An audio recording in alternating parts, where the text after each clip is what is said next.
Električna kolesa, električni skiroji so lahko nevarni v tem smislu, da se pojavijo na istih površinah, kot so druga prevozna sredstva. Tudi navadna kolesa, skiroji in pa seveda pešci. In ko se vsi ti gibljejo po istih površinah in pri različnih hitrostih, je to lahko veliki problem, ker so tudi višje hitrosti pri teh e-skirojih, e-kolesih.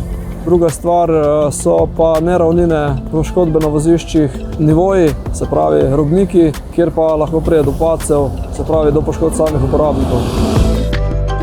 Ko smo v avtomobilih, moramo biti previdni na njih, da predvidevamo, da se lahko zgodi, da so premiki z vozili zaradi kakih neravnin na cestišču. Druga stvar je pa v drugo smer, da se ne smemo mi, ko se peljemo z e-skirojem, peljati samoumevno, vse se mi nič ne more zgoditi, ker imamo pač določeno hitrost, ki pa je lahko nevarna, ko se ta hitrost na hitro stavi. Se pravi, ko prije do trka, pri 25 km/h so že lahko določene posledice.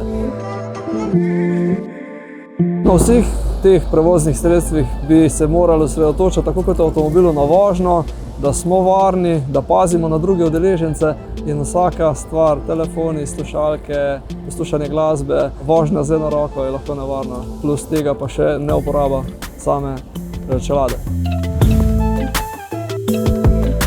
Pred samo uporabo e-skiroja ali e-kolesa je zelo pomembno, da ga sploh poznamo, na kak način deluje, ali vse deluje tako, kot je treba, kako hitro se ustavi, glede na to, da je višja hitrost, ali je kakšna razlika med navadnim kolesom in e-kolesom. Svetlobna telesa, da so nameščena, če niso, da se jih mogoče dodatno namestimo, da smo res čim bolj vidni in na ta način tudi bolj varni in da nas drugi vidijo.